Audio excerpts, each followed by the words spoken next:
Hi everyone, this is another GIMP tutorial if you're wanting to do some editing on some photos here. What I'm trying to do is I'm trying to bring in the sky in this shot. So what I've done is I've got two photos here. One was exposed more for the sky and another was more exposed for the building. So I've done a little bit of editing to the building to make it nice and bright and vibrant and interesting. And as you can see, the sun was hitting it and it's nice and orangey, but the sky was completely gone. So here what I'm going to do is I'm going to export both these images. I've saved them as they are, but the difficulty here is getting it so that we've got a proper trees, you know, that we don't have to cut this off. So I'll show you what I do for this. Okay, so now I've opened up the images in GIMP, and what I'm going to do is I'm just going to drag one of the images on top of the other. So what I do is I grab the thumbnail here and I drag it onto the different image here. Now, there's slight differences if we go from one image to the other. We can see that my camera moved a little bit. I didn't do it in a tripod, I was just busy walking around the town just to get these shots for you. But what we can see is that we want the sky from this shot, but the building from this shot. Now, what I would do, first of all, is with everything, always make duplicate copies just so that you can always go back if you screw things up. So we don't need to see them.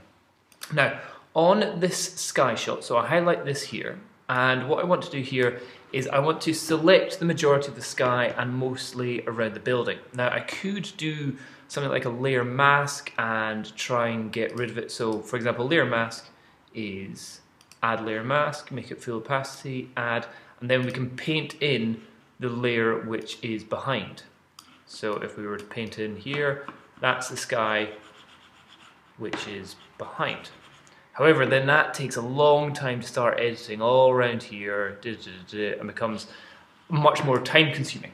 So my little tip here is what to do is, we'll just undo that. First of all, click on the fuzzy selector tool and click somewhere within the area here. So now that's picked up most of the edges of that building very well, and it's gone slightly into the trees there, but not all the way into the trees. So we'll need to work on that in a second.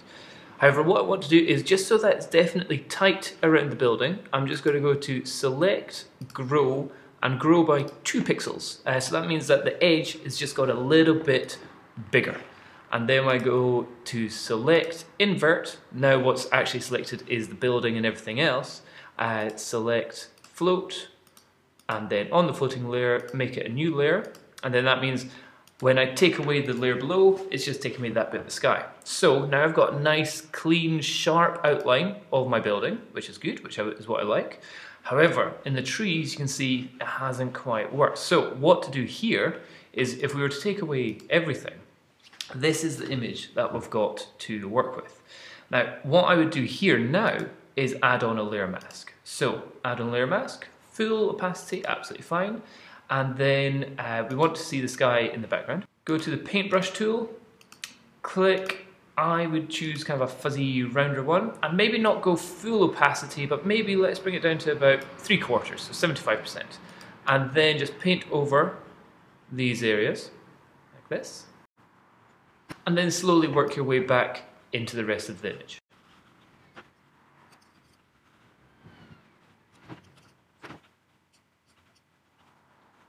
Now what we say is this part of the trees are looking pretty dark, so I'm just going to actually undo that, and the way to undo that is with just either making it so it's white, or you could go to the eraser tool and keeping it black. However, I'm just going to make it white, and I'm going to bring the opacity down a little bit more.